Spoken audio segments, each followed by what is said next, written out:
नमस्ते मित्रों। पाठ 3 समझदार नन्ही। तो અહીંયા વિદ્યાર્થી મિત્રો આપણે પહેલા શીર્ષકને સમજીએ તો એ શીર્ષક જ કેટલું સરસ આપેલું છે। એક નન્હી એટલે કે બતક।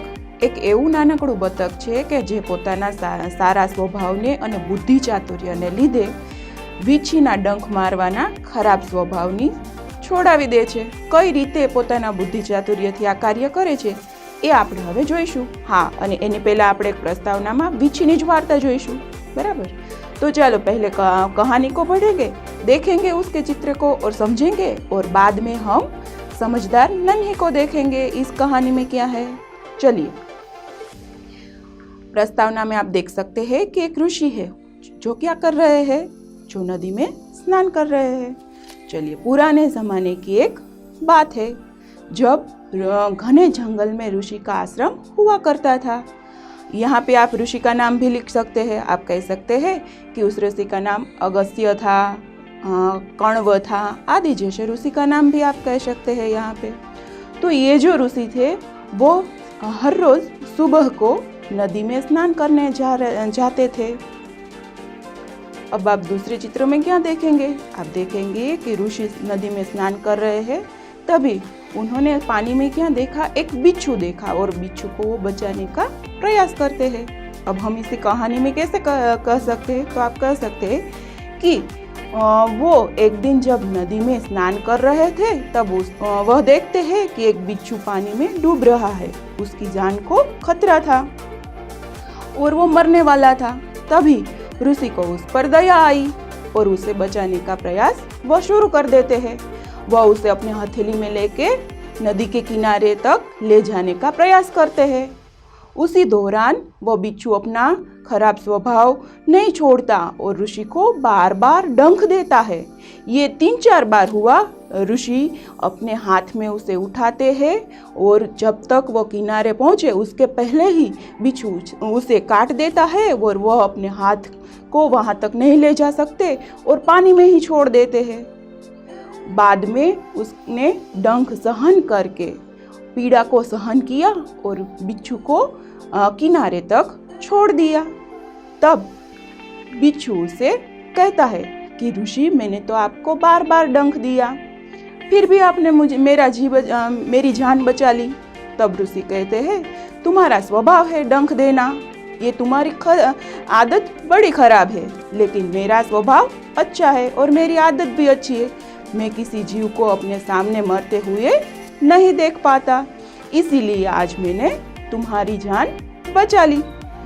तो चलो, અહીંયા વિદ્યાર્થી મિત્રો આપણે આવી સરસ વાર્તા જોઈ અને કેટલું સરસ એના ઉપરથી આપણને સાર મળે છે કે આપણે પણ હંમેશા સારા કાર્ય કરવા જોઈએ અને ખરાબ વ્યક્તિ છે એના વર્તનને પણ સુધારવું જોઈએ। ચાલો, अब આપણે સમજદાર નન્હી કહાની જોઈશું અને એની પહેલા આપણે એના લેખકનો પરિચય જોઈએ। આ ચિત્ર તમે જુઓ છો એ કોનું છે? એ છે લેખક શંકર સુલતાનપુરી। જન્મ એનો ઉત્તર પ્રદેશ સુલતાનપુરમાં થયો હતો, એટલે તો એને સુલતાનપુરી તરીકે ઓળખવામાં આવે છે। लखनऊ में रहकर उन्होंने हिंदी का सर्जन किया था।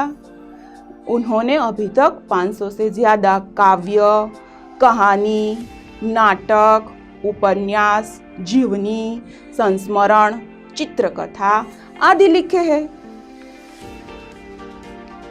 चलिए, अब हम कहानी को समझते हैं। इस चित्र में, पहले चित्र में आपको क्या दिखाई दे रहा है कि एक छोटा सा बतख है, नन्ही है, और एक बिच्छू है। उस दोनों के बीच में जो बातचीत हो रही है वह देखेंगे। पहले हम, नन्ही बतख तट पर आई तो उसने देखा एक बिच्छू दलदल में फंसा है। बिच्छू ने कहा, बहन मुझे बचा लो। नन्ही ने उसे सूखे स्थान पर रख दिया।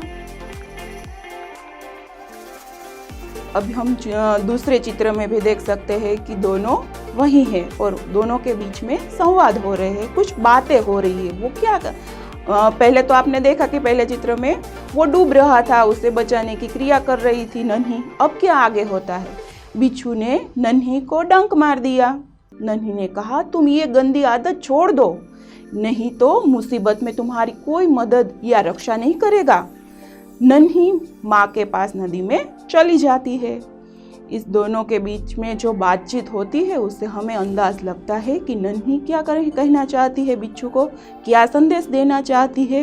वो कहना चाहती है कि जब तुम बार बार किसी को डंक दोगे तो वो तुम्हें कभी भी बचाने नहीं आएगा और तुम ऐसे ही मर जाओगे एक दिन। अब आप इस चित्र में क्या देख सकते हैं, नन्ही पानी में चली जाती है, नदी में, तब उसकी माँ के पास जाती है। તમને ખબર છે ને કે નાનકડું બાળક છે એ કંઈ પણ સારું કાર્ય કરે કે એનાથી કંઈ કાર્ય ખરાબ થાય તો એ સૌથી પહેલાં કોને કહેવા આવે છે? એ સૌથી પહેલાં પોતાની માતાને જ કહે છે। તો એવી જ રીતે આ નન્હી છે એ પોતાની માતા પાસે જાય છે। नन्ही अपने माँ को बताती है कि मैंने बिच्छू को बचाया, फिर भी उसने मुझे डंक मारा। माँ बोलती है डंक मारना उसकी गंदी आदत है। હવે માં છે એ નાનકડા બાળક એટલે કે નન્હીને સમજાવવાનો પ્રયત્ન કરે છે કે તારું કાર્ય તો સારું કરવાનું અથવા તો બીજાને મદદ કરવાનું છે, પરંતુ અહીંયા વીછીનો સ્વભાવ ડંખ મારવાનો છે અને એનો સ્વભાવ પણ ખરાબ છે, તો એ ખરાબ વ્યક્તિ છે। એવી રીતે માં એને બંને વચ્ચેનો તફાવત સમજાવે છે કે સારું કોને કહેવાય અને ખરાબ કોને કહેવાય। આપણને કહેવામાં આવે છે ને, ગુજરાતીમાં કહેવત છે કે પહેલી શિક્ષક છે એ કોણ છે? માં હોય છે। તો એવી જ રીતે આ માં તરીકેની સારો એવો ઉપદેશ નન્હીને પાઠવે છે। चलिए, यह चित्र में आपको क्या दिखाई दे रहा है? इस चित्र में आप देख सकते हैं एक नन्ही है और एक बिच्छू है। दोनों नन्ही और बिच्छू के बीच में बातचीत हो रही है। वो क्या हो रही है वो देखे। कुछ दिन बाद बिच्छू के प्राण संकट में पड़ गए। इस बार वो पानी की धारा में जा रहा था और उसे अपनी मौत सामने दिखाई दे रही थी। उसने नन्ही को फिर से पुकारा, मुझ पर दया करो, मुझ पर दया करो। नन्ही ने उसे बचा लिया। इस बार क्या होता है कि उसके प्राण है वो संकट में पड़ जाते हैं और उसे कौन याद आता है? जो उसने पहली बार जिसने बचाया था वो नन्ही याद आ जाती है जब उसे अपने मौत सामने उसको दिखाई देता है। તમને ખબર છે ને કે જે સંકટમાં આપણને મદદરૂપ થતો હોય એ જ્યારે આપણે સંકટમાં હોય ત્યારે આપણે એનું જ સ્મરણ કરીએ છીએ। તમને કંઈક વાગે તો તમે શું બોલો છો? અચાનકથી આપણે બોલે ને મમ્મી એમ બોલી જઈએ છીએ, બરાબર ને? તો એવી જ રીતે અહીંયા બીછુનો પ્રાણ છે એ એકવાર નન્હી બચાવેલો છે એટલે એને કોણ યાદ આવે છે? પહેલાં બચાવેલું વ્યક્તિ એટલે કે નન્હી। અહીંયા બતક એને યાદ આવી જાય છે અને નન્હી નન્હી એમ બોલવા લાગે છે। यहाँ पे हम यह भी देख सकते हैं कि नन्ही अपने अच्छे स्वभाव को नहीं छोड़ती और वो बिच्छू को बचाने फिर से आ जाती है वहाँ। अब हम इस चित्र में क्या देख सकते हैं? हम देख सकते हैं कि दोनों के बीच में और क्या बात होती है। बिच्छू डंक मारने आगे बढ़ा, तब नन्ही ने कहा, बिच्छू भाई ठिठक क्यों गए, डंक मारो। तब बिच्छू कहता है, मैंने तुम्हारे साथ विश्वासघात किया, फिर भी तुमने मुझे बचाया। એટલે અહીંયા ઠીઠક શબ્દ એટલે કે ઊભો રહી ગયો એમ। અહીંયા નન્હી છે એને એમ સમજાવે છે કે કાં એને તો ખ્યાલ આવી ગયો હતો કે પહેલી વાર જ્યારે મેં બતકને બચાવ્યો ત્યારે એણે મને ડંખ દીધો હતો, પરંતુ આ બીજી વાર શા માટે થોડી વાર ઊભો રહ્યો? એણે મને તરત જ કેમ ડંખ ન માર્યો? એટલે હસતી એટલે કે પોતાના મનની અંદર એને વિચાર આવી ગયો કે આ વખતે પણ આ વીછી છે એ મને ડંખ મારવા આગળ વધે છે। એટલે નન્હી તરત જ કહે છે કે કાં વીછીભાઈ ઊભા કેમ રહી ગયા? આજ આ વખતે મને ફરીથી ડંખ નહીં મારો? અને એટલા માટે વીછી છે એને પોતાના અંદરથી દુઃખ થાય છે કે આ કેટલી સરસ અને દયાળુ છે કે જે મને વારંવાર બચાવવા આવી જાય છે, હું બોલાવું છું, અને હું કેટલો ખરાબ સ્વભાવવાળો છું કે જે મને બચાવે છે હું એને જ મારું છું અને હું એની સાથે કેટલો વિશ્વાસઘાત કરું છું એવું પોતાને અંદરથી विचार आवे छे अने आऊ अनुभवे छे। अब हम इस चित्र में क्या देख सकते हैं? इस चित्र में भी दोनों के साथ बातचीत हो रही है। नन्ही है और बिच्छू है। नन्ही बोली, भलाई करना मेरा स्वभाव है, मैं अपनी अच्छी आदत क्यों छोड़ दूं? मेरा काम मुसीबत में पड़े लोगों को बचाना है। बिच्छू बताता है, मैं अब किसी निर्दोष जीव को डंक नहीं मारूंगा। यहाँ पे हम देख सकते हैं कि बिच्छू का स्वभाव खराब है। वो अपना स्वभाव डंक मारना, किसी को भी डंक मारना नहीं छोड़ सकता, लेकिन नन्ही का स्वभाव अच्छा है। वो की जान मुसीबत में है उसे बचाने के लिए तत्पर हो जाती है और वो वहाँ से उसे निकालने के लिए या बचाने के लिए अपने अथाग प्रयास को कार्यान्वित कर देती है। अब हम देख सकते हैं कि नन्ही है वो पानी में अकेली मुस्काती यानी कि प्रसन्न होकर तैर रही है। यहाँ पे हम क्या देख सकते हैं, तो ये चित्र हमें दिखाई दे रहा है कि जिसमें नन्ही है वो तैर रही है।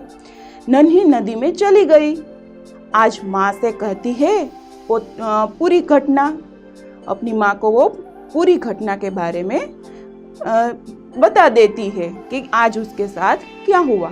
माँ प्यार से बोली, प्यारी समझदार नन्ही, भले लोग इस तरह भला बनने की राह दिखाते हैं।